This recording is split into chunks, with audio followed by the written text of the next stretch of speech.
My name's Russ Diamond. I'm a subcommittee chair, and I want to thank Chairman Phillips-Hill of the Communication and Technology Committee for jointly hosting this hearing on Senate Bill 696, sponsored by Senator Dan Laughlin. I would also like to express my thanks to all the members and testifiers today for attending the hearing. Please note that in addition to the 3 testifiers we have today, we also have received additional written testimony from John McMillan, the Commonwealth Chief Information Office, Office of Administration, as well as Brianna Petiti, Government Relations Associate at CCAP. I look forward to hearing the dialogue on this important issue. Thank you, Representative Diamond. If we could now, I'd like to start with member introductions. If we could start with the other gentleman from Lebanon County. I'm Representative Frank Ryan, Lebanon County, 101st District. Thank you. Brett Miller, 41st District, Lancaster County. Chris Dush, Senate District 25, McKean, Potter, Tioga, Elk, Cameron, Clinton, and Jefferson counties and part of Clearfield. Good morning, everyone. I'm Joe Webster, and I represent House District 150 in Montgomery County. Thank you. Seth Grove, 196th District, York County. Eric Nelson, 57th District, Westmoreland County. And virtually we have Representative Sanchez. Good morning, everybody. Ben Sanchez from Montgomery County. I'd also like to mention that Representative Webster is the Minority Subcommittee Chair. Thank you for being with us. Thank you, members, for those introductions. And I would like to turn it over to Senator Dan Laughlin, prime sponsor of Senate Bill 696, to give a few words about his legislation. Senator Laughlin. Thank you, Chairwoman. Thank you, Chairman Diamond. Let's see.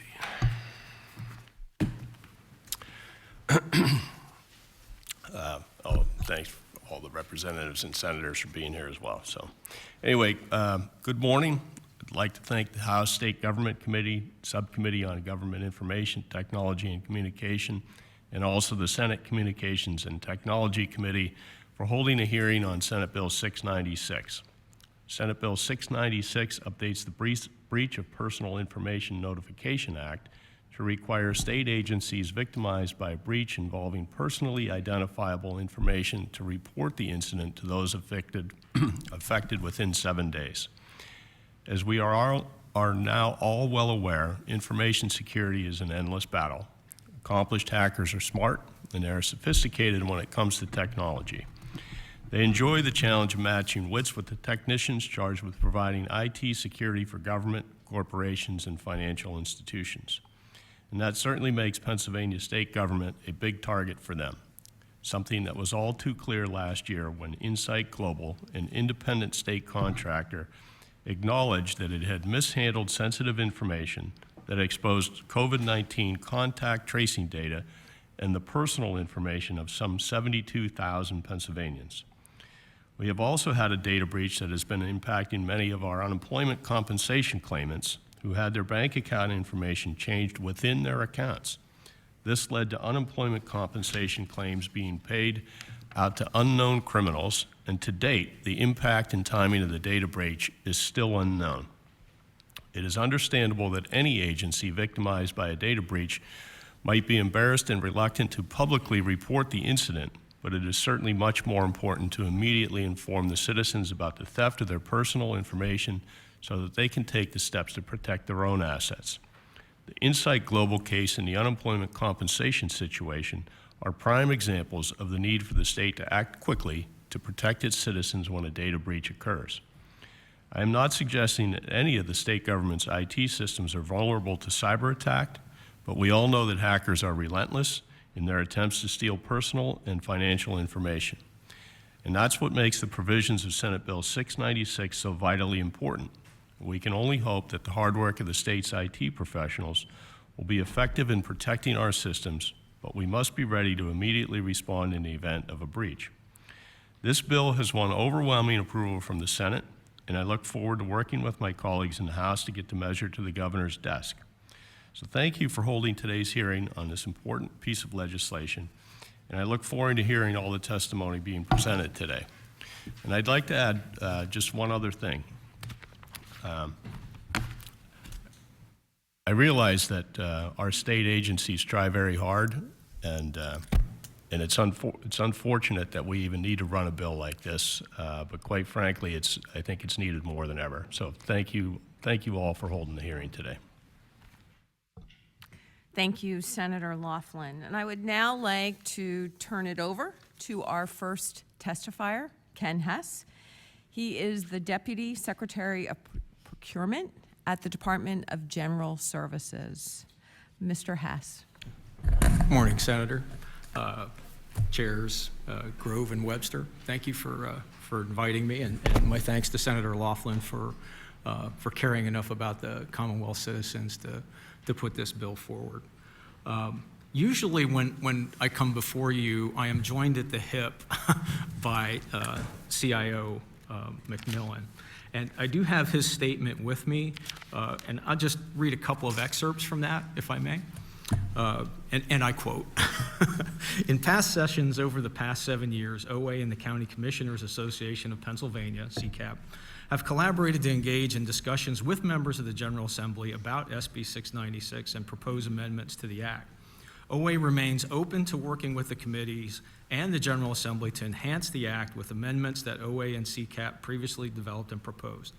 From OA's perspective, there is still one very significant change to the Act that needs to be made. A definition of, quote, determination must be included in any legislation amending the Act. Determination should be defined as the, quote, the final verification following an investigation that a breach of personal information has occurred. It is vital that IT professionals have the tools and time to verify that unauthorized access and acquisition to any personally identifiable information, and at this point I'm just going to stipulate PII and PHI as the same for all intents and purposes, has in fact occurred. We worked with CCAP on the specific wording of that definition and strongly urged that it be included in the amendments to the Act. In addition, OA recommends 2 specific changes to terminology in the current draft of the bill that would require state agency contractors and state agencies under the governor's jurisdiction to provide notice to the Chief Information Security Officer of the state agency or OA, respectively, upon the discovery of a possible breach. This trigger for action if an entity suspects improper access into a system, allows the affected state agency and OA to quickly assess and investigate the situation while offering assistance to contractors and state agencies where appropriate early on.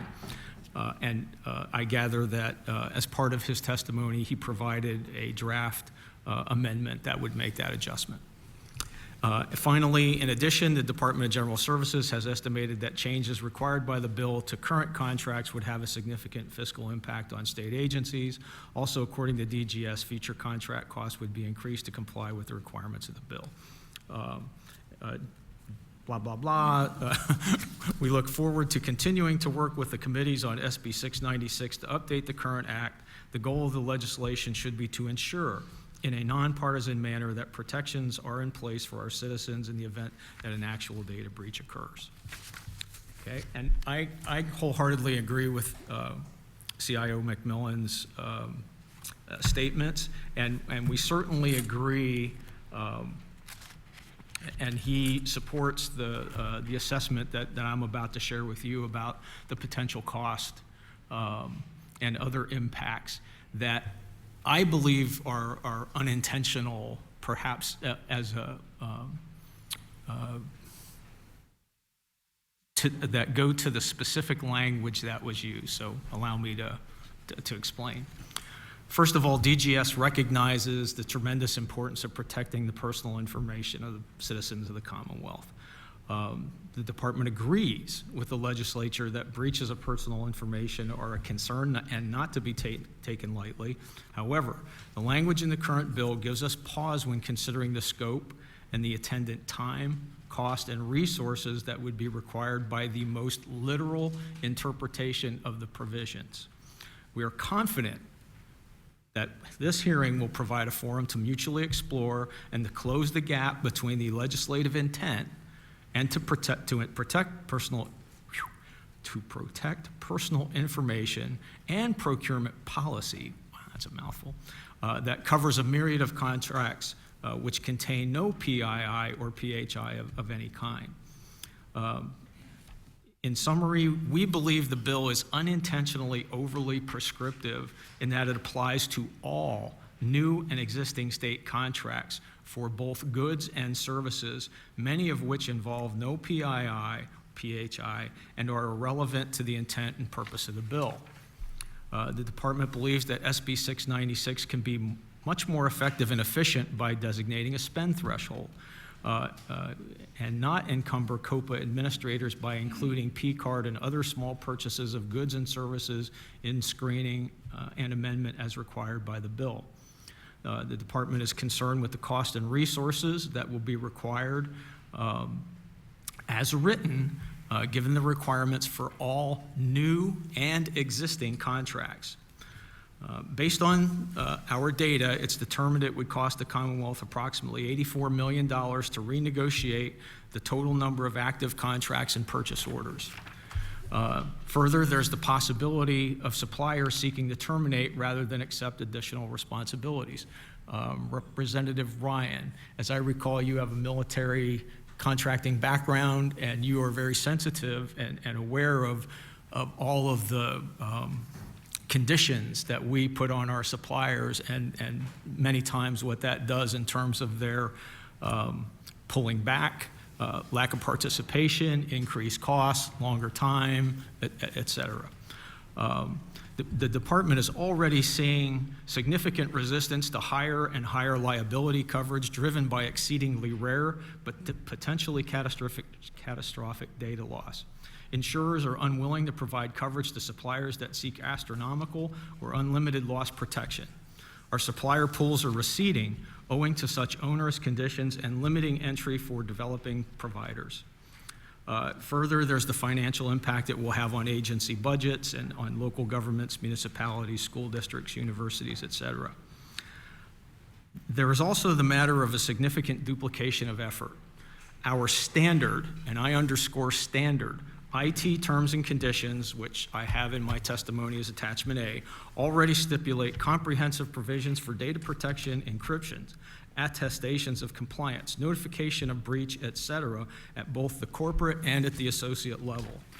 And I cited a number of sections for you to actually see the language that is attendant to our IT contracts. Further, in Exhibit B, those are our standard, attachment B is our standard non-IT terms and conditions. And while not as specific as the IT terms and conditions, there are umbrella stipulations with regards background checks, confidentiality, sensitive information, HIPAA compliance, insurance, and so on. Given that these pre-existing protections are already a part of the applicable contracts, we respectfully submit that resources needed could be put to better use. So, our recommendations. At a minimum, the department recommends that SB 696, in light of existing contract terms, not apply retroactively. Secondly, that it be limited in scope to service only, not goods, not construction contracts, which can reasonably be identified as requiring access to, PII or PHI data, and include a threshold for contracts it does apply to. For these reasons, the Department of General Services and the administration opposes the bill as it is currently written. But I want to underscore that we recognize the validity of the intent, and that I believe, as John said earlier, that we can work together to bridge that gap and make this a very useful piece of legislation. Finally, I would say, I've read some of the testimony on folks that will follow me, and they indicate, and I think rightly, that the law can't keep up with technology. and I think that's a very valid point. This administration has adapted and continues to update and refine an entire suite of security policies and the attendant contract terms and conditions. So just allow me to share with you way back here, and this is in my testimony. These are the security policies that we currently have in place and attendant to our terms and conditions. So there's IT SEC 0000 information security policy, Internet accessible proxy servers and services policy, enterprise security auditing and monitoring, enterprise web application firewall policy, Commonwealth of Pennsylvania electronic signature policy, minimum standards for IDs, passwords, and multi-factor authentication, enterprise email encryption policy, minimum contractor background check policy, virtual private network standards, enterprise policy and software standards for agency firewalls, data cleansing policy, COPA policy for credit card use for e-government, policy and provisions for protecting Commonwealth electronic data, security information and event management policy, IT security assessment and testing policy, security incident reporting policy, proper use and disclosure of personally identifiable information, physical security policy for IT resources, encryption standards, and I'll come back to that one in a second, enterprise data loss compliance standards, enterprise firewall rule set, Commonwealth Data Center privileged user policy, and Keystone login and identity proofing. So, as I say, a complete suite of requirements and what I believe are well thought out and up-to-date prescriptions for our contracts involving IT services. So I said I would come back to the encryption standards. Because the bill specifically calls out encryption, I just want to give you an example of trying to keep up with technology. All right, so here's the IT technology policy for encryption, it's SEC 031, and I'm not even going to try to get into the technical aspects of the various types of encryption and bits and number of times and things like that. But what interested me was that this was written originally in 2009, and listen to the number of revisions that have occurred to this and have been necessary to keep up with technology. 2014, 2015, 2016, 2017, 2018, 2020, 2021. So again, imagine you having to prescribe legislation at that pace. I think that that we can reach an acceptable middle ground that provides you and the Commonwealth citizens with the assurances, from an umbrella point of view, and then allows us to continue to adapt and adopt best practices as is required to maintain that security. So, thank you. Thank you, Deputy Secretary, and appreciate those remarks. We received the 130-page testimony last night at 6 p.m., which we shared with all of our colleagues here and those online, and I'm sure that they will, in the next couple of weeks, have plenty of time as we work through the budget to take it all in and begin to digest it. Great. And Thank you. it is interesting to note, Pennsylvania is one of only 2 states that since 2009 hasn't updated its laws with regard to data privacy. So I think it's really a very timely conversation for us to be engaging in. One of the things I wanted to talk to you about before we turn it over to colleagues for questions, if I could, was the fiscal cost that your testimony today provided, which was contrary to what the agency provided to the Senate Appropriations Committee for its fiscal note. So in that fiscal note that we received, the Office of Administration had indicated that the provisions in the bill for informational purposes, they anticipated that OA's operating budget in the fiscal year would be impacted by approximately $9.6 million. Your testimony here today has greatly inflated that number. Can you talk about how in less than a year you've come to those numbers? Sure. I can't speak for John, but I'll do my best to surmise or share with you what my analysis is. I think that, when the definition was added of contractor as all goods and services. Well, and that definition was in the legislation when it passed out of the Senate, because remember, we don't put fiscal notes onto the legislation until it gets through appropriations and through the Senate, so Understood. yes.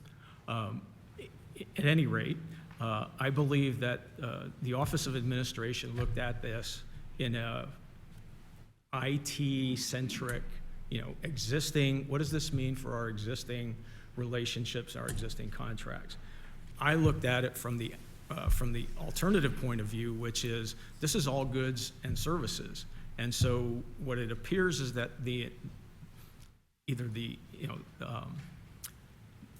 I'm not sure whether it's intended or not, but what the end result of the language that's in the bill is that we're being asked to go back and renegotiate contracts for rock salt to put in provisions for protections of PII and encryption. And I don't know that there's any value, quite honestly, in so doing.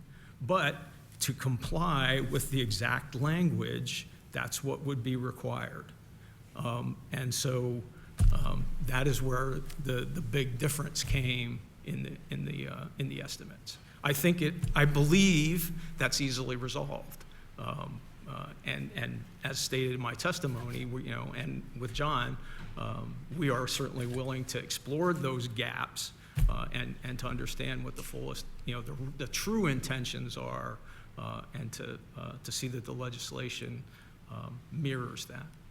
Well, I appreciate that explanation. I think it's rather disturbing that that information is not provided in a timely fashion to the Senate Appropriations Committee. Obviously, that is a conversation we're going to have in the future, but appreciate the testimony here today. I'd like to turn it over to Subcommittee Chairman, Representative Diamond, for any questions. Sure. Deputy Secretary Hess, your testimony seems to indicate that implementation of Senate Bill 696 for your agency would involve, among other things, a duplication of effort. And you provided us with several attachments relating to your standard IT terms and conditions. Can you explain to us briefly three things? A, what are the duties required by your agency under the current Breach of Personal Information Notification Act? B, have you ever had to put these duties into practice due to a breach? If so, what did you learn from that experience? And C, what kind of challenges do you face based on the current law? Are there changes you would like to see made to the law as a result? And if so, what are those changes? Wow, that's a mouthful. Okay, so our current IT terms and conditions and our standard terms and conditions do contain language that require notification and disclosure of breaches. And in fact, that is one thing that I think that we can level set. So for example, in our IT terms and conditions, we say that we want notification within an hour of discovery. That, I believe, is really important and critical, and also happens to agree with what CIO McMillan emphasizes as the key priority, so that we can provide the resources at that time to analyze and understand the scope and the scale, and perhaps the whether it was a negligent or whether it was a harmful actor, and of course that takes two completely different paths. And as you're aware, the current language has law enforcement provisions in it. So those are our current duties. We have those protections in place on both IT and non-IT contract terms and conditions. Let's see. Have we had to exercise mitigation efforts due to, what does he call them, beach with an R? Data loss. Yes, we have in place a contingent contract for financial monitoring and correction of personal financial information and accounts if it is something that is required as a result of a Commonwealth loss. If it's caused by a contractor, of course, we have indemnification built into our contract terms and conditions, and so it is incumbent upon the supplier to provide those mitigations. What do we learn from these things? Well, I know what I learned, and Senator Laughlin mentioned Insight Global, for example. And not being the IT person, I'm looking at this strictly from a contracting point of view. So I can't say about the technology things, but what I learned is that, yes, indeed, this is a continuous improvement opportunity, that we can't stop every single potential infraction, and that, you know, what do you do about somebody that makes a mistake? You know, that an employee of a contractor or a subcontractor simply makes a mistake, not of any ill intent. And so I think that we have to scale our approaches accordingly. So that's one thing that I would say that I've taken away from this. They're not all, you know, folks in Ethiopia or someplace trying to break into our systems in the dead of night. Challenges, of the current law. I personally like the current law.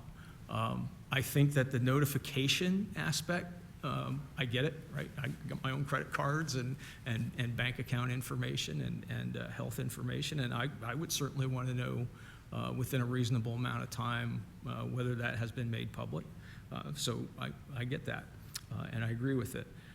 But what I like about the current law is it provides the true experts, you know, the flexibility to develop and to maintain policies that keep pace with the marketplace.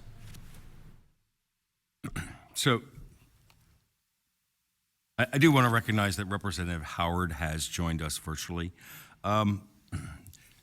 Back to my original question, maybe put in layman's terms for the folks watching. Mm-hmm. Again, let's go back to this duplication of effort. Sure. Mm-hmm. So why would it be a duplication rather than just an incorporation of you know, the language of Senate Bill 696 into what you already do? Why would it be duplication? So there's over 10,000 contracts and purchase orders in the pool that we would have to address. Some of them have these provisions that I described to you already in them. The question is whether or not they rise to the level of protection that you are seeking.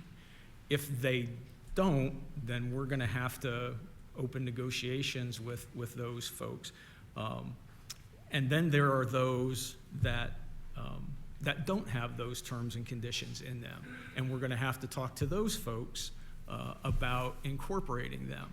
And quite honestly, anytime you pick up the phone and call a supplier to say, I'm changing your responsibilities, what do you think his response is to me? So prospectively speaking then, I mean, we're already broaching the topic of the legislative process may not be able to keep up with technology. So then equally, would you not then issue contracts based on that same premise that if technology changes and there's, you know, is that already in the contracts you offer? Is there an improvement you can do that way? So like, for example, there are NIST standards, National Institute of Standards and Technology, that are called out in our, among many others, that are called out. And so if NIST, for example, changes a practice or adds a new condition, our suppliers are bound to adopt those. Now, we're on the hook if there are additional costs related to that, but they cannot say no. Okay, and just one final point. I mean, you had talked about, you know, what do you do when somebody makes just an honest mistake? Yeah. I would just emphasize that it doesn't matter if it's an intentional breach into a system or a mistake. For those 72,000 people, the harm was the same. It doesn't matter whether it was caused by a mistake or an intentional breach. So, Senator, other questions? Thank you, Representative Diamond. I'd like to recognize Representative Nelson for questions. Thank you, Madam Chair, and thank you for your testimony, Deputy Secretary. At least my understanding of the prime driver for this bill is the absence of notification that has occurred for citizens that have experienced a breach. A struggle I have with the retroactive portion, it definitely is much more convenient from a contract perspective, but existing contracts where we have seen government intentionally not notify citizens, how would you recommend we approach that gap? I mean, legally, it's a shame that we have to pass a law to require government notify the citizens, but if we would eliminate that retroactive, we're talking millions of citizens that would potentially be impacted and would then get the green light not to be notified. How would you suggest we bridge that gap? I think that most, and I know you're a contract guy, you know. Yeah. That most of our contracts say that notification should take place within a reasonable period of time, and I think that sort of harkens back to the original law as well. And again, whenever you put a firm, fixed number on something, it always seems like there are exceptions that you beat your head against the wall. Let's build on the standard. We'll use the example of unemployment that was mentioned earlier. You know, brand new system, $30 million, horrendous security controls, which resulted in the breach of thousands of citizens. And after multiple hearings, the Department of Labor and Industry still refused to notify those citizens. Bank accounts were changed, information was hacked, a pretty substantial hack. But it was government who chose not the contract itself, but the actual administration chose not to notify citizens. So I recognize that's one step outside of the contract language, but without a bill requiring that notification, how will people know that their medical information was taken or their bank accounts were even changed? I got to say, I'll say two things. First of all, I'm not qualified to answer that. I am a contract guy, not, unemployment insurance is not my beat, so I apologize, but that's just the simple truth. I am aware, however, that L&I took steps, right? Because I am the contract guy. I saw a very quick move to secure an agreement with a firm called ID.me. ID.me deals with the simple, can I prove who I am on the other side of this phone? And again, I'm not the technology guy, but it seems as though, from where I'm sitting, supplemental efforts were taken to try to bolster the verification to be more proactive than reactive. Now, maybe that's after the cow left the barn, but So with your testimony, and it was a gracious step for the department to provide, a higher level of protection for citizens that would proactively provide. But the citizens were never notified, and I realize we may differ there. One question is about penalties. A testifier, a little bit later today is, talking about there's an absence for penalties for covering up a breach. What are your thoughts on strengthening that? I mean, credit to the COVID company. They did step up to the plate and say, hey, we had a breach. At that time, they could have probably looked the other way. Accountability for intentional, non-disclosure. well, I'll say this much. First of all, from my review of Insight Global, they did have the protections in place that, I think you're right. I think the supplier stepped up and did the honorable and right things under those circumstances. As far as I know from being, an outsider looking in. I was very pleased to see that we had the protections in place in the contract if we would have had to force them to do that. But unfortunately, it appears as though our screening process, and that's a big part of this, got us a partner that is responsive and responsible and did do the right things. Then on the backside is the insurance, right? I think I mentioned in my testimony that insurance is a big part of this. And let's see here if I can lay my fingers on it really quickly. There are all sorts of insurance requirements attendant to IT contracts, and cybersecurity is one of them. Take me about 5 minutes to probably find it in this 100-page document, but you have it. And I think that is the other part. What does concern us, though, is that, seriously, when we are asked to negotiate a contract with unlimited liability coverage, that is just a non-starter. We cannot get folks to compete for contracts with those kinds of protections. Thank you, Mr. Chair. Deputy Secretary, before I recognize the chairman of the House State Government Committee, I need to make this point. And that is that the Insight Global situation took care of itself. Not because of that contract, but because the news media broke the story. That's what happened.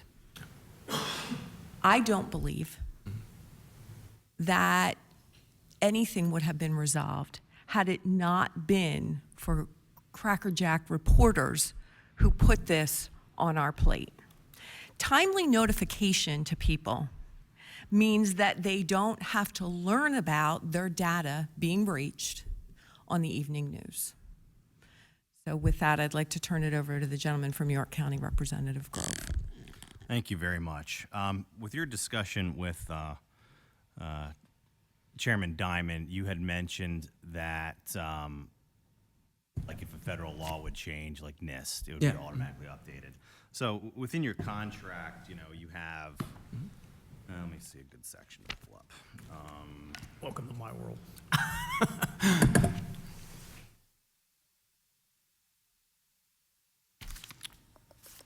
You have a section with, here we go, information technology policies general. The contractor shall comply with the IT standards and policies issued by the Governor's Office of Administration, Office of Information Technology, including accessibility standard sets, IT policy, et accessibility policy. The contractor shall ensure that the services and supplies procured under the contract comply with the applicable standards. In the event that such standards change during the contract's performance, and the Commonwealth requests that contractors comply with the change standard, that any incremental costs incurred by the contractor to comply with such changes shall be paid for pursuant to change order to the contract. Correct. Now, that is basically admin policy you put specific language with. Like on page 29 of your contract, it has workers' compensation insurance for all the contractors' employees and those of the subcontractor engaged in performing services in accordance with the Workers' Compensation Act. If we would go back and change the Workers' Compensation Act, Right. would we need to change, would you have to go back and change these contracts, or it's just applied? I would have to look at the specific language in that clause, so I can't say that sitting Okay. here. Because when I look at, no, that's page 29. On page 28, we do have a data breach or loss section, and it says the contractor shall comply with all applicable data protection, data security, data privacy, and data breach notification laws, including but not limited to the breach of Personal Information Notification Act, active December 22nd, 2005, PL 495, number 94 is amended. So that the law we're amending is applicable to that. That is So correct. all your IT contracts, if we change the law, are automatically updated with that because you already have that in your IT contracts, correct? Right, so then the phone would start ringing, possibly, depending on the language in the contract, saying, hey, we just saw that the law was changed. Let's talk about amending the contract, and this is what additional costs or additional, whether they be one time, I have to now buy an encryption software, or that it's a run rate type of increase based on a service that they provide over and over and over continually. Right, but within your contract, you also have, I will say, the catch-all clauses. You know, you have boilerplates, right? Yeah. At any time, you can cancel a contract. Correct. Correct. You can say, all right, 30-day notice. Sure. You don't like it, go pound sand, right? Correct. So you could come back and say to your contractors, we care more about protecting personal identification of our citizens, because that's what we have. Sure. I mean, could you imagine if someone got a hold of Department of Revenue's data? Social Security number, bank account number, names, whole 9 yards. Probably if they file online, there's probably a password. So now I have a password that you use.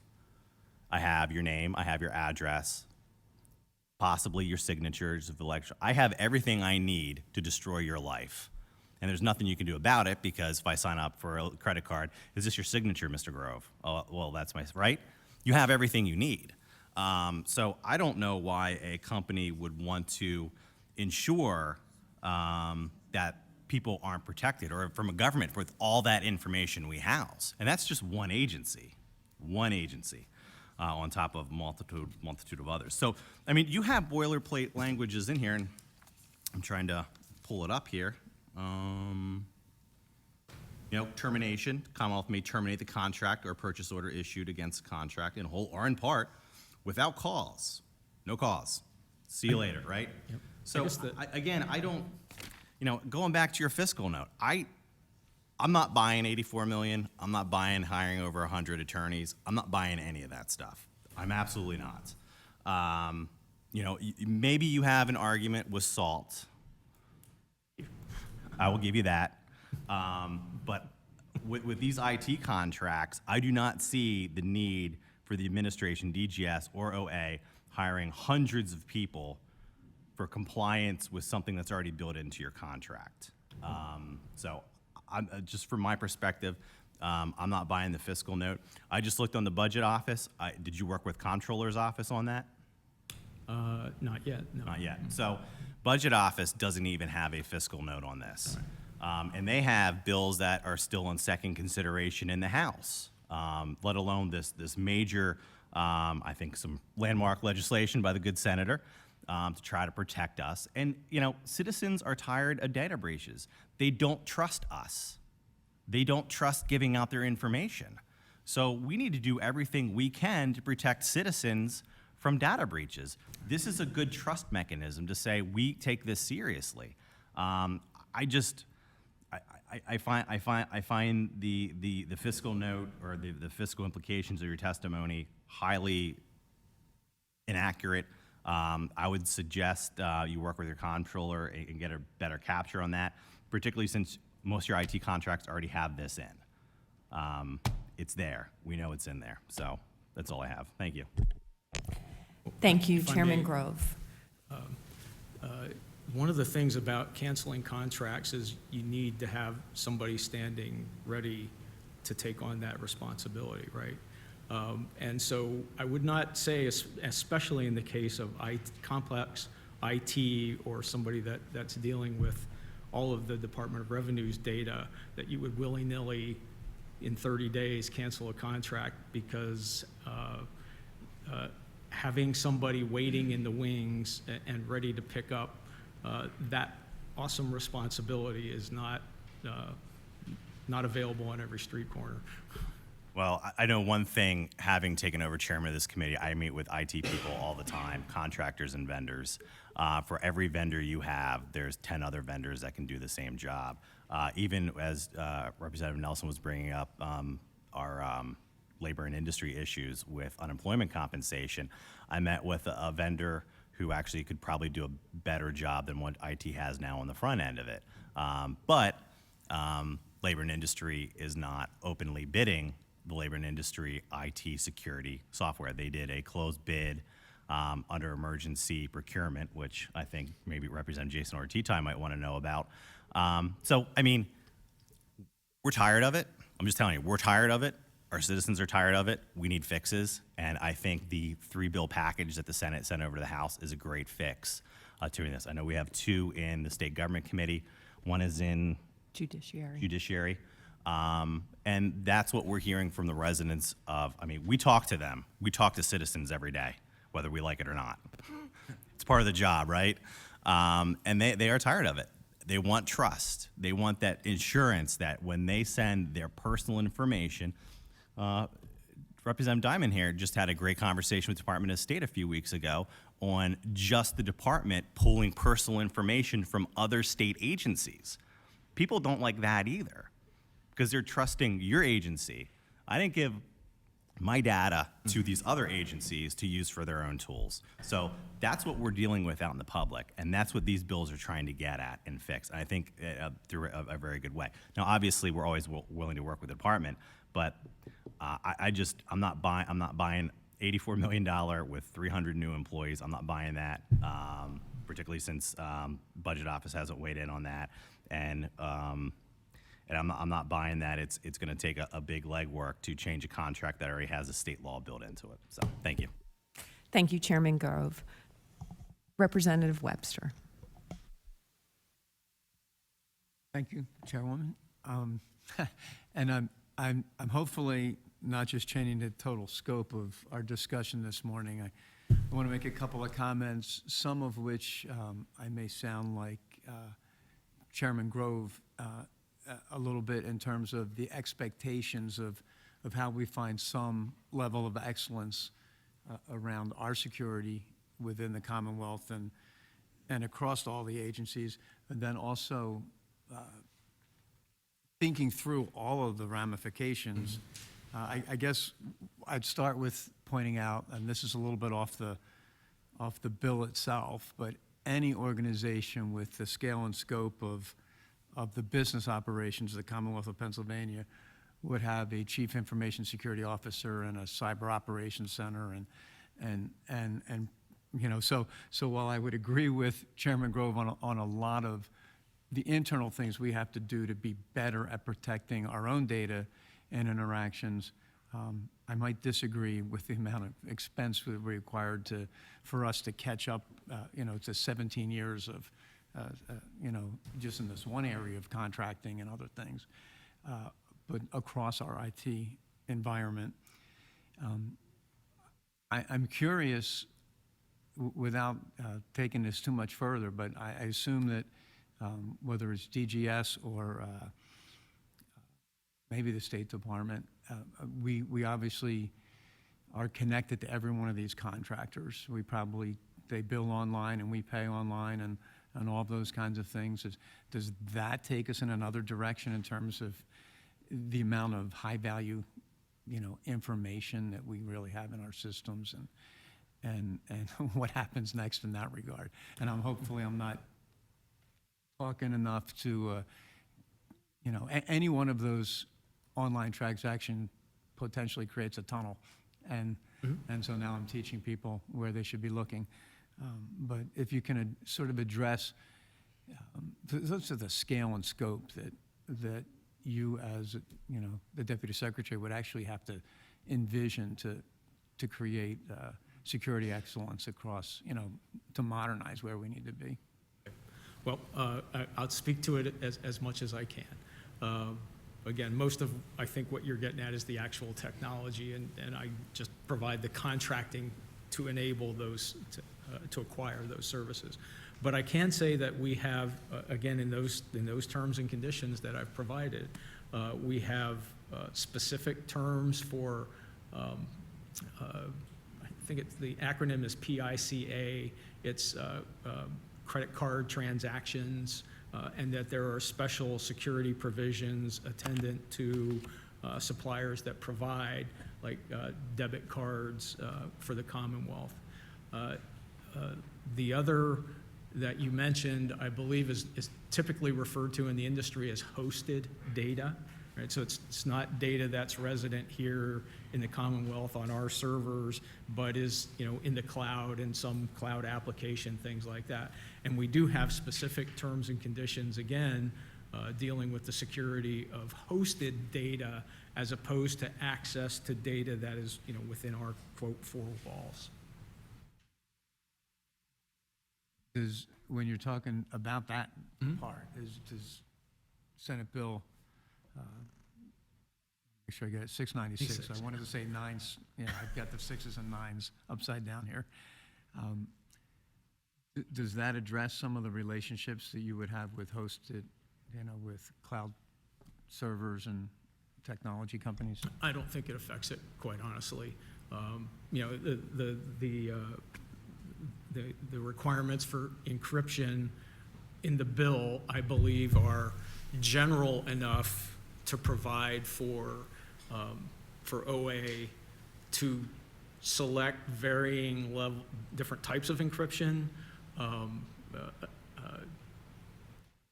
and employing other defensive mechanisms like firewalls and endpoint access and multi-factor authentication and so on, that it allows us to select the right combination of techniques or tools or even software to protect the data at rest or in transit. Chairwoman, thank you. I was really looking forward to the Cybersecurity Association, and send my regrets, but I do have a voting meeting to departing. Thank you. Thank you, Representative Webster. We are recording this hearing, so you will be able to go back afterwards and watch their testimony. Thank you for participating here today. Thank you very much. Are there any other questions? Representative Miller. Thank you, Madam Chair, and thank you for your testimony, Deputy Secretary. You said in your testimony that you're basically okay with the changing of the notification language in the bill. You also said, however, that you would rather keep the original law because of its flexibility component. And then you talked about $84 million projected cost.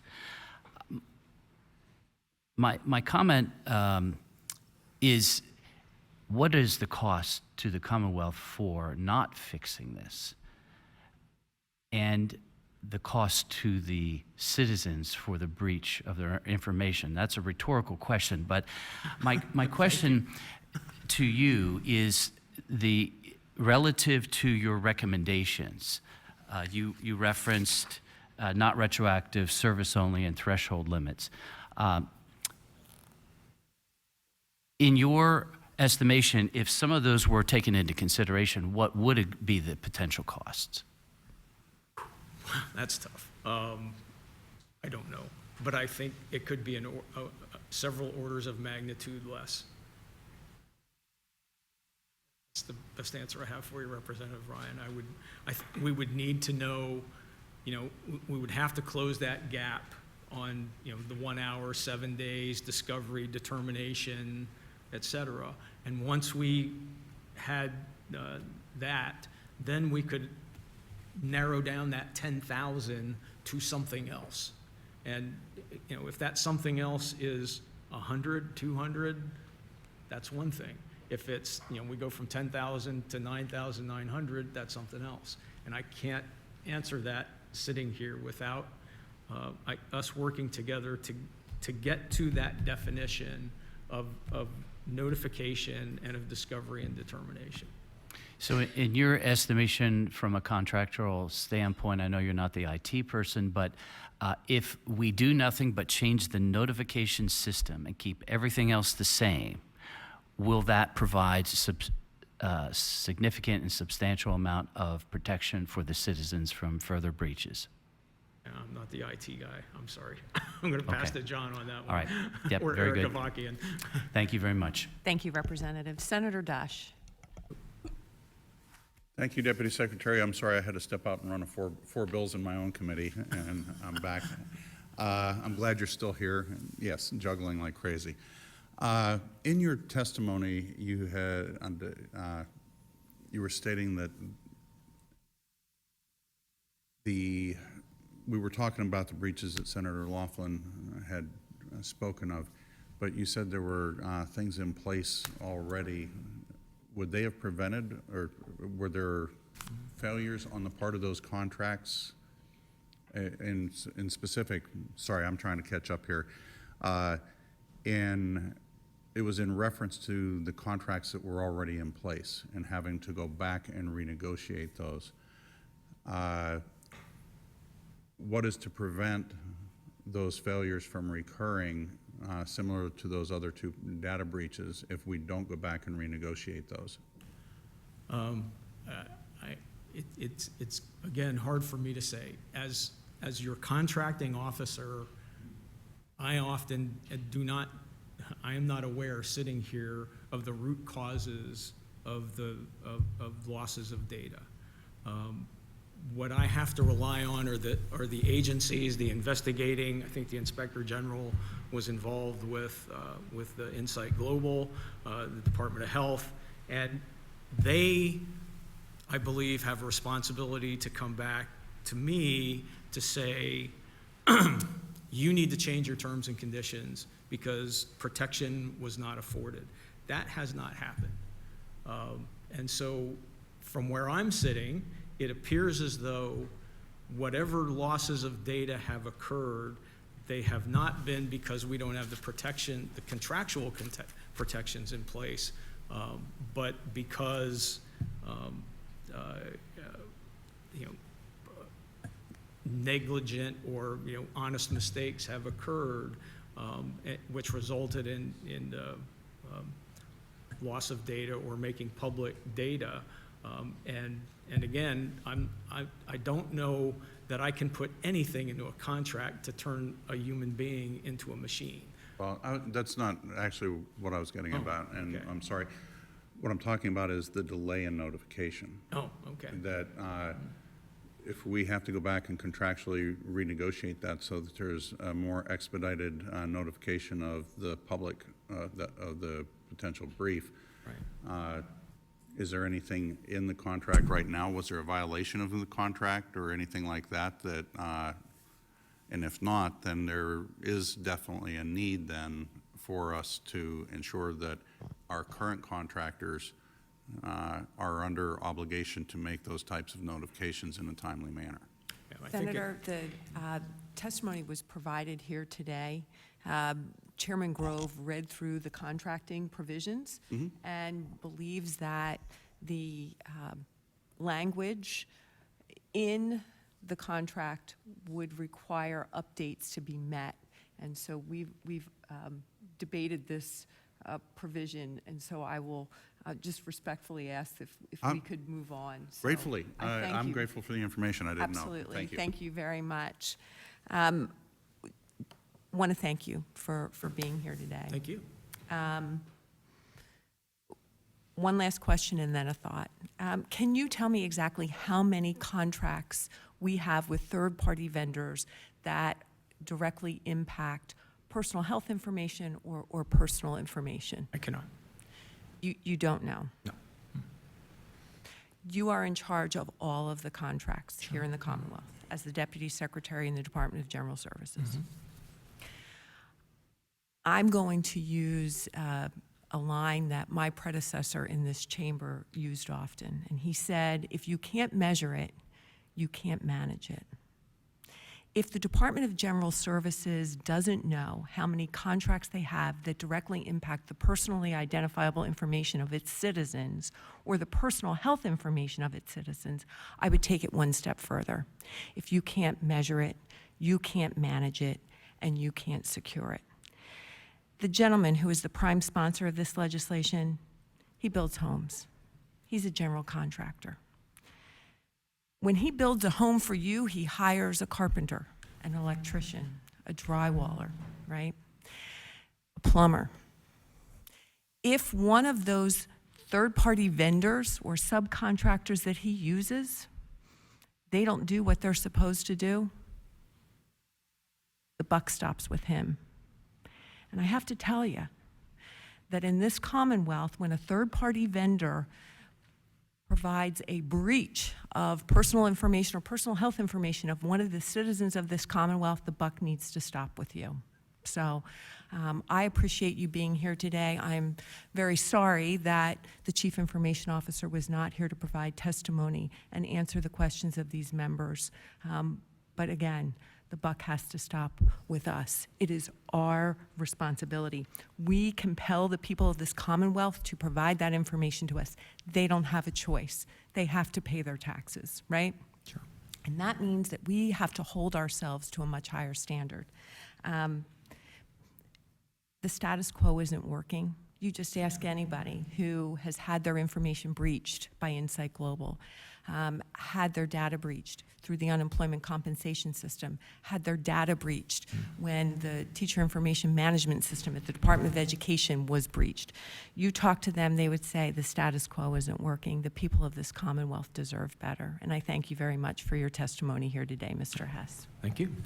Look forward to working with the committee further. If I could just backtrack on one thing.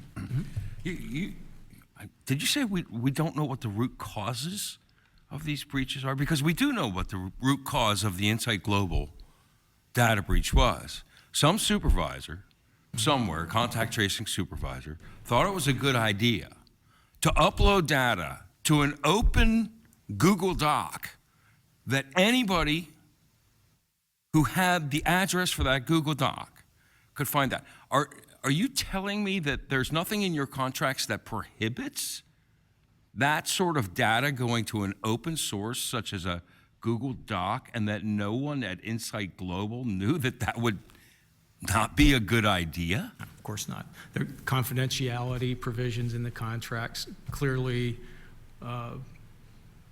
require the contractor to take every possible precaution, training, background checks, et cetera, of their employees to prevent such things. And again, to my point earlier to Senator Dush, this does not appear to be a systemic or mechanical or digital breach that occurred with Insight Global, but it was simply, and regrettably, very regrettably, individuals not being aware of the ramifications of the tools that they choose to use.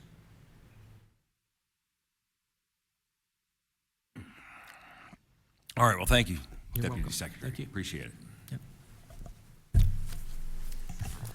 Our next testifier today is Andrew Kingman of Council, State Privacy and Security Coalition.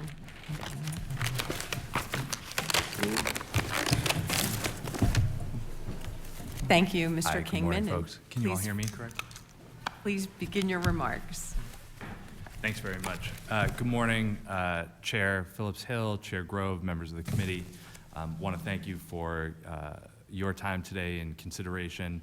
My name is Andrew Kingman. I represent the State Privacy and Security Coalition, which is a coalition of over 30 companies and trade associations in any number of sectors.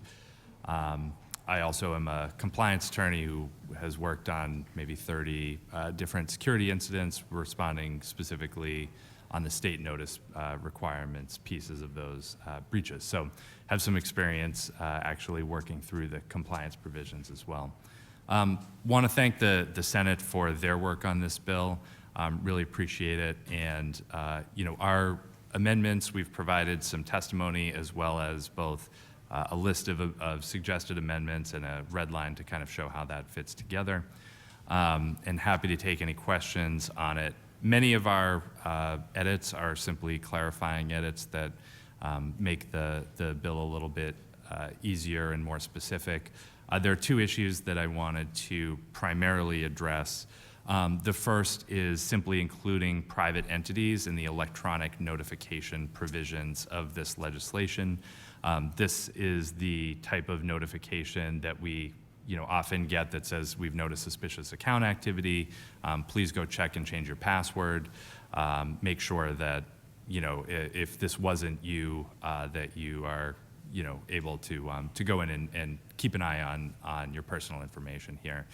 So simply including private entities in that ability to notify consumers quickly about those types of that type of activity.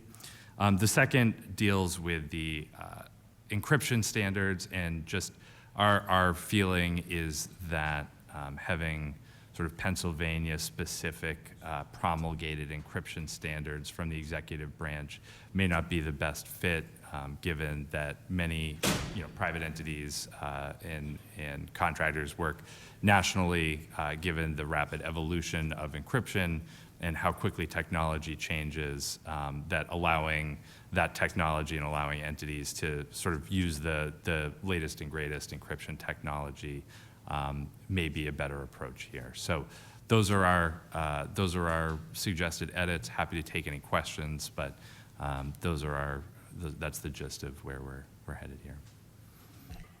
Thank you very much. Chairman Grove. Thank you so much for your testimony. You're obviously here for the Deputy Secretary's testimony. We hear this a lot when we try to do IT policy from the administration, that it completely takes away their flexibility. Putting in standards takes away their flexibility to manage. I'll tell you right now, none of us sitting here, not to speak for anybody, but the General Assembly does not want to manage the executive branch's IT stuff at all. I have no interest in it. But putting in guidelines, when you read Senate Bill 696, and having been someone who has dealt with IT in the private sector, sure, does this take away any ability for any flexibility whatsoever to the administration to manage their IT? Well, I think our concern is around just the pace of technology and the pace of policy, right? Mm-hmm. And so making sure that if there are updates or improvements in encryption technology specifically, that businesses are not put in the position of, well, that we're not permitted to use that because of guidelines that have been promulgated. I think that's the situation that we want to avoid, right? That entities are allowed to update their encryption methods, as easily as possible. And the underlying bill doesn't weigh what encryption. It basically goes into if there's a breach, you must notify. Correct? That's right. Yeah. So we don't stop the ability of the private sector to bring in new, I would say, cybersecurity protections, or the administration to engage in increased cybersecurity protections. We're focused on this bill specifically as breach within the government arena, correct? Sure. The provision that we were looking at was the section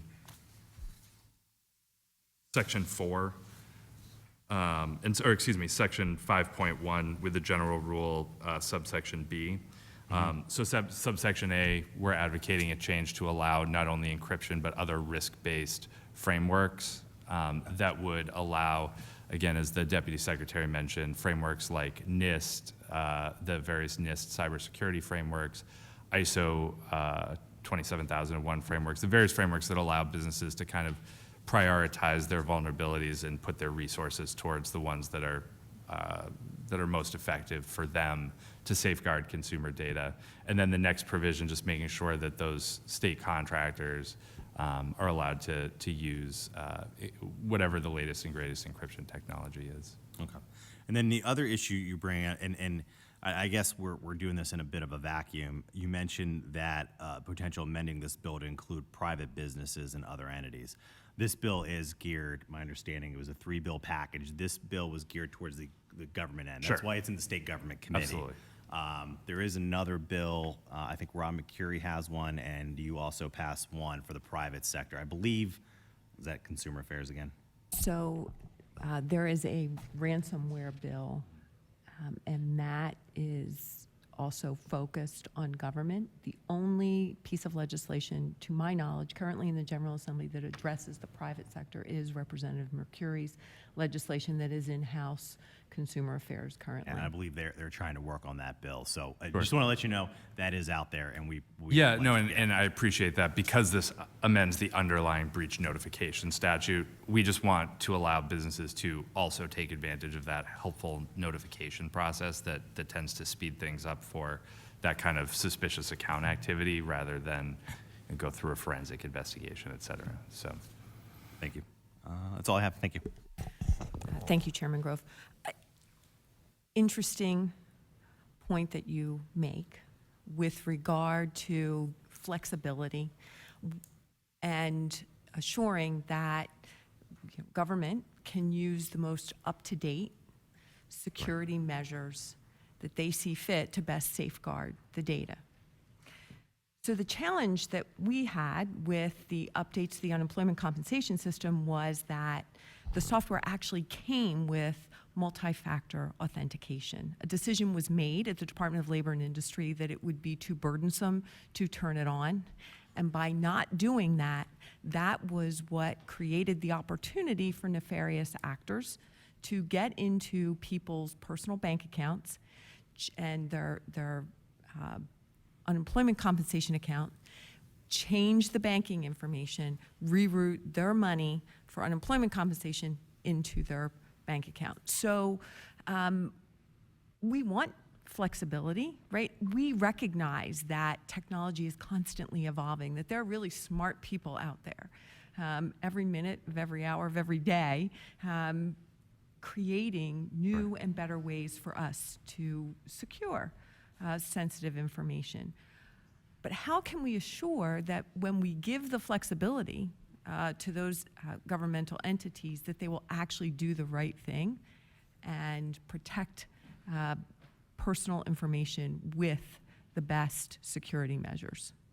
sure. And I think that's a fair question. Where our concern is more private sector based. I don't think our role is to tell the state how it should govern state agency contracts or anything like that. So our concern is more, and specifically here, just to encryption and just recognizing how quickly that technology has evolved, making sure that businesses have a suite of tools available to them, not just encryption, but again, any of the other, firewall protection, endpoint security, employee training, things along that nature.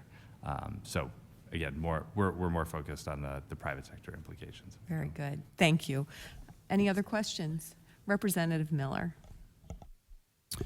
Thank you, Mr. Kingman. Appreciate your testimony. I have a question. I want to go back to section 5.1 on encryption required.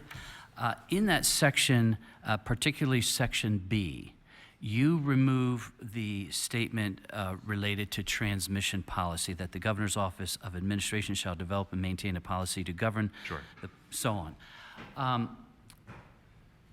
But in point A, the general rule is that state employees and state agency contractor employees shall, and then it goes on. But then you remove that from the governor's office. Why would you remove from the governor's office the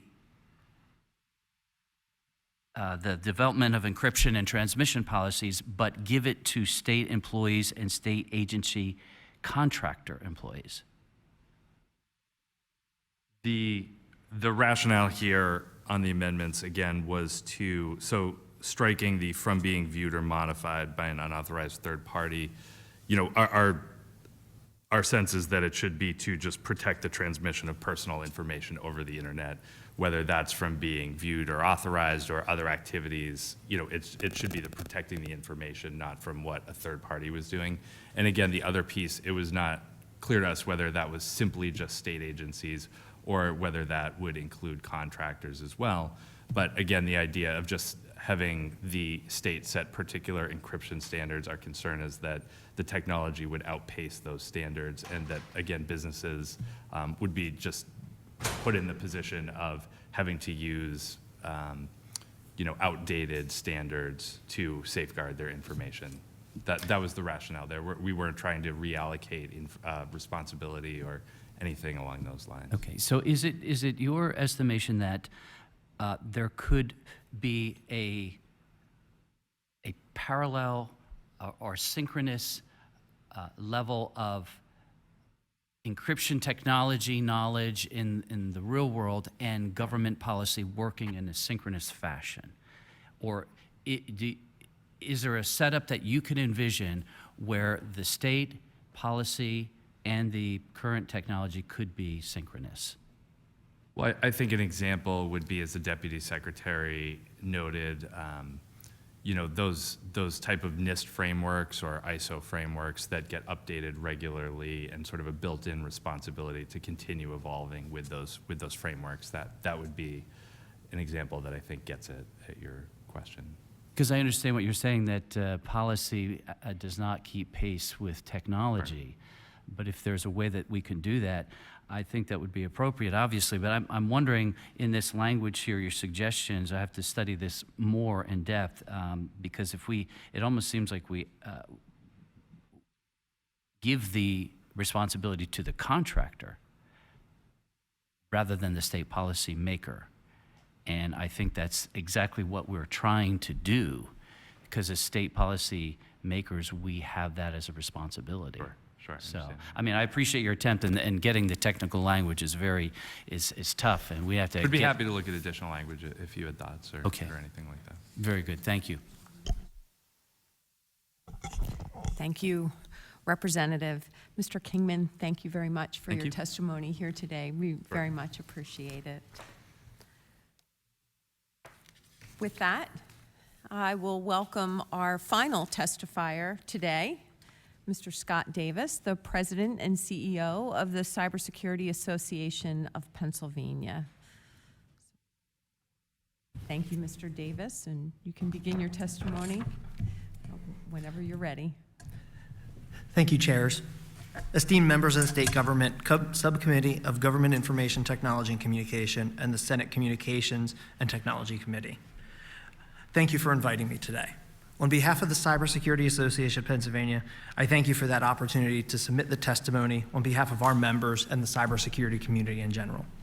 Also, thank you to Senator Laughlin for bringing this up and getting this bill present today. Currently, Pennsylvania has the third oldest breach notification law on record. Only Minnesota and Wisconsin are older. The Breach of Personal Information Notification Act, PL 474, number 94, passed on December 22, 2005, and became law June 19, 2006. To put that in perspective of modern technology, the first iPhone was released in 2007, and ransomware didn't become a common word until 2011. It's fair to say a lot has changed. Senate Bill 696 looks to update this critical piece of legislation that serves to protect the residents of the Commonwealth against these modern data breaches. It is the opinion of the Cybersecurity Association of Pennsylvania and its founder, Scott R. Davis, that as drafted, SB 696 does not protect residents or ensure Pennsylvania citizens are alerted timely when a breach of their data occurs. Today, data breaches are reported daily, and the risk of a breach of personal information for citizens are greater than any time before. According to digitalguardian.com, in 2005, only 157 data breaches were reported in the United States. That included 66.9 million records of data exposed. In the Verizon Data Breach Investigations Report for the year 2021, Verizon confirmed 5,212 data breaches and over 1.1 billion records breached. A lot of that is thanks to many states that have passed and updated breach notification laws, forcing businesses to report and disclose breaches. With over 14 data breaches a day, we must change how we look at data breaches. Cyber criminals are piecing together data from multiple breaches, along with public data from sources like social media, and compiling profiles of citizens, opening them up to ransom, extortion, and identity theft. Data extraction, or the collection of different types of data from a variety of sources, means that cyber criminals no longer need data that is combined with an individual's first name or simply their first initial and last name. SB 696 is a reactive bill. When I use the term a reactive in technology terminology, it means it's something that occurs after an incident has occurred. When you look at proactiveness, it's steps that are being done to prepare for something to happen. When we discuss a breach notification, it is always going to be a reactive because it is not triggered until a breach has occurred. Every contractor, every employee, every agency has access to PII, to PHI, or records indicating a data breach. Each data breach is a source of data, and viewing it in this way, Section 2 personal information should be expanded to include state and federal issued IDs beyond just the driver's license or PennDOT issued ID. Insurance policy numbers, IRS tax IDs, passport IDs, military IDs, biometric data, or other categorized databases, such as license plate recognition systems or even the contract tracing database that has been talked about, of citizens which may or may not be tied to an individual's name. Throughout multiple state government agencies, agency contractors, they have access to many of this data, yet this data is not protected with SB 696 as drafted. In my experience, many states are including many of these as types of personal information, and the Commonwealth should follow suit. Section 3 provides for the notification process and timelines for state agencies, state agency contractors, state agencies under the governor's jurisdiction, counties, school districts, and even municipalities. Excluded from this list includes higher education and businesses that engages in whole or in part of the business of collecting, assembling, evaluating, compiling, reporting, transmitting, transferring, or communicating information concerning citizens of the Commonwealth. In a quick read of HB 2202, which was in the Consumer Affairs currently, that also is specifically targeting biometric data and does not cover PII as broad as this current SB 696 does. Ensuring every entity that collects, maintains, stores data is responsible and has a legal obligation to report breaches of data. It should be the right of any citizen of the Commonwealth to be alerted and made aware when a breach of any piece of their data is breached. When I think of business technology, I work full-time for a cybersecurity firm out of Houston, Texas called Lion Guard. Every one of our vendors goes through a stringent vendor questionnaire and security assessment before they are allowed to be a vendor. It should be no different for the Commonwealth of Pennsylvania to expect the same result from every vendor or agency that they contract with. Also lacking is any penalty for covering up a breach or simply claiming ignorance that a breach was unknown. Every ransomware attack is potentially a breach of data, as your files were accessed. Otherwise, they would never have been encrypted. Yet most organizations, including both state and private, do not have the tools in place to identify what or if any data was actually removed from that network, from that laptop, from that hard drive. State laws that are found to have a single notification point, i.e. an attorney general's office, that breaches must be reported to timely, and in some states are cataloged online for full transparency. These states are assisting the cybersecurity community and individuals from across the globe to help identify data that has been breached, which is one of the reasons, like I stated earlier, Verizon being able to identify over 5,000 breaches over the last year. SB 696 continues the practice of multiple reporting parties, including the Office of Attorney General, a CISO, or a designee of a state agency, the Governor's Office of Administration. Simplicity is oftentimes key, and transparency here should be priority. Section 5.1, which has been discussed previously, outlines encryption requirements for state employees and state agency contractor employees.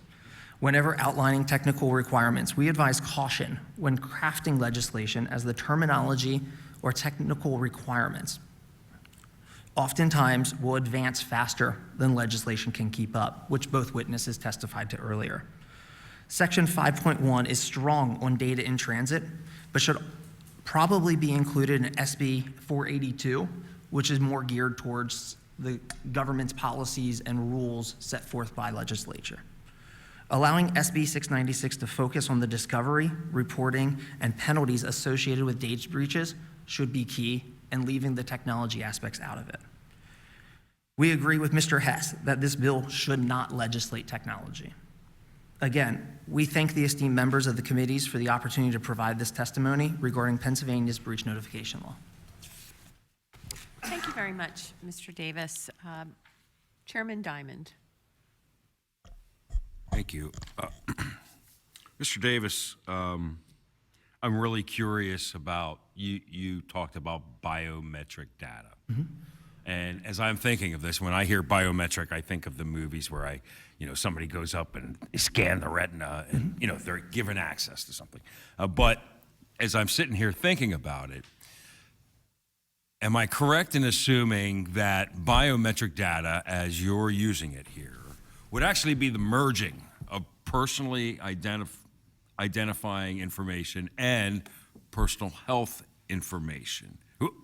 Wouldn't the biometric data be touching on both of those things? Or am I not understanding what you're meaning by biometric data?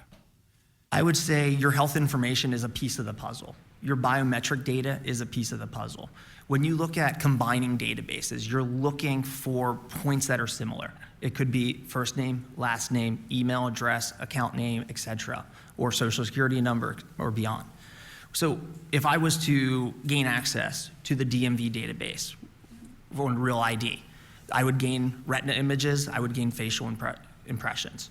If I was to gain access to a key card system that I used maybe to access a building or access a security key, or gain access to an Android phone and be able to encrypt or decrypt access to the fingerprint, that is all biometric information. There was a firm in the UK, I apologize for not knowing the name off the top of my head, that reported a data breach. It was one of the largest UK-based biometric data collectors for organizations, for businesses, for state agencies that either used the retinas, either used the footprint, thumbprints. But biometric data is still a person. It's a piece of the puzzle. And if I'm able to now capture your signature, capture your account number, and capture a fingerprint or an iris scan, you're really opening up to beyond a current vision of the scope of a threat. So does this fall along the same lines of things we were talking about earlier about not being able to keep up, so that we have to, if we would include biometric data in this law, is there a broad enough way that we could do that so we're not limiting which technologies we're talking about? Absolutely. I think there's 14 or 15 states, if my memory serves me correct, that have biometric bills tied into legislation across the United States. There is in my notes down below, number 1, there's a URL that actually takes you through all of the breach notification laws across all 50 states, plus Puerto Rico. All right, thank you. Representative Nelson?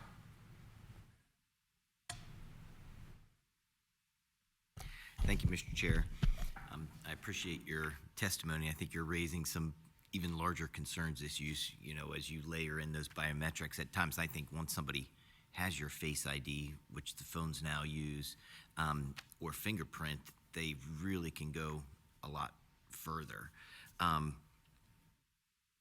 Earlier testifier, I asked them a question about, consequences. When in your testimony, you talk about lacking penalty for covering up a breach. What do you envision as an appropriate consequence for individuals or entities? Because we could have both making those decisions. Most states, as I've read and understood them to read, put the penalty on the business. Oftentimes, mistakes happen due to lack of training. Proper training teaches you when not to click on emails or when to let your emotions run rampant and, be opt for social engineering. Social engineering is the act of designing an email to get you to click to capture information. So oftentimes the penalties are strictly focused on the entity that has allowed the breach to occur. It's typically a financial penalty through most of the legislations that I've read. And you mentioned also some states have a single notification point, so that businesses can go and everybody can kind of use that. Was that just appropriate action that government implemented on its own, or was that achieved through a law that required such a portal to be listed? I believe in California's case, it was the law of CCPA, the California Consumer Protections Act, that passed several years ago and has actually been updated multiple times since then. In many states, it is typically a law that is passed that is creating that database, if you will, of everyone that reports to. Okay, and my last question is, as we layer in the biometric data and pair that with an individual's personal passwords, once that information is out there, how does somebody readjust or resecure their retina scan or their face ID? What happens following that breach in order to be able to correct somebody that will soon to be a victim if they're not already? Well, you can't change your iris, you can't change your face, you can't change your thumbprint. Well, I guess you could cut your fingers, but that's besides the point. You really can't change your biometric. It is who you are.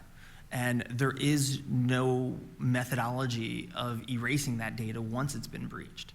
So once that data has been breached, really, I think today it's just sitting out there and waiting for the opportunity for when it is possible to utilize that to create a breach, then that data will start to be used. There's already tons of biometric data that has been breached that's out on the dark web. So in your opinion, do you feel this legislation should include elements that would incorporate protections for that biometric data, or is that addressed in one of these other packages? This should be addressed in this bill. Okay, thank you. Thank you, Mr. Chair. Representative Miller. Thank you, Mr. Davis. Several questions. You talked about, you're from Texas, is that correct? Or you work I'm from Pennsylvania. I work for a firm in Texas. Okay. Do you have familiarity with other states and their legislation in terms of a complete separation or siloing of personal information, say in our case, PennDOT, keeping their information solely there, or Department of Health, or et cetera? Is there legislation out there in other states that keeps that information completely separate by statute? I am not aware. Part of my job duties at Lion Guard is to assist on security compliance questionnaires that we receive and understanding the 50 states and across the globe that we work with, including GDPR and Essential 8 for Australia. Okay, my question was in reference to what was shared earlier about what's happening here in Pennsylvania, so we'll have to look at that. Do you have in your portfolio the gold standard of legislation somewhere in the states that is related to what we're doing? What states have the best in class out there related to what we're talking about here today? I truly believe California has set the pace and set the standard that many states are duplicating from. Okay. Question, you referenced in your business that you have a extensive questionnaire that you put all your vendors through.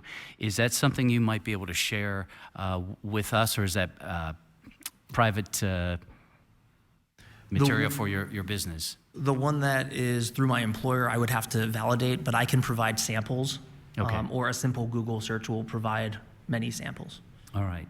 And the last question, the gentleman, Mr. Kingman, before provided some suggestions to the language that's in this current bill, SB 696. Have you reviewed the bill? You gave suggestions here in your testimony, but actual language, or could you perhaps do that to provide some suggestions for the committee to look at? I can do that. I would just ask for some time as we're in the middle of a move and I have 3 children. No problem. I'm not in the Senate. I don't want to speak for Senator Laughlin, but I think it might be helpful just to have multiple people providing input. Absolutely. Very good. Thank you. Are there any other questions? Mr. Davis, I want to thank you. Your testimony was very helpful, and I think that there's certainly an opportunity to address particularly the concern about biometric data, and also appreciate your thoughts on ransomware legislation that is currently in the House Judiciary Committee. I would like to thank all of the testifiers here today, all of the members who participated. Appreciate the prime sponsor of the legislation, his work to advance that legislation, and I do believe that it is in very good hands in the House with Chairman Grove and Chairman Diamond, and appreciate the opportunity to work collaboratively with them. Any further remarks here today from either of the chairmen? I want to thank all the testifiers, as well as Senator Laughlin and the members for sitting in on this hearing today. We have come a very, very long way. I remember my first foray into protecting people's data, and it must have been nearly 3 decades ago, when I switched to electronic storage of people's credit card numbers at my business. It was very different than, making sure that the carbon copy was destroyed. It was my first foray into that, and I think this might be instructive as well, is that my decision then was I would no longer store people's credit card numbers, because I didn't want to be responsible for that information if someone broke into my office and electronically, hacked into my computer or just opened up at that date. There was no passwords for computers back then either. So it was just a matter of them smashing my window, opening the door, and going in and looking on my computer. So I just opted not to store that data. And I'm wondering too, if maybe the Commonwealth might be able to ask that question maybe a little bit more often, so that we don't even have this information circulating in Commonwealth cyber systems where it would be accessible. So we've come a long way from carbon copies of credit card receipts to be destroyed, to potential biometrics and theft of my actual face, retina, and fingerprint. But this is a great education, and I appreciate everybody coming here today and the time we've spent on this. And with that, I will now recess the Senate Communications and Technology Committee until the call of the chair. Thank you very much.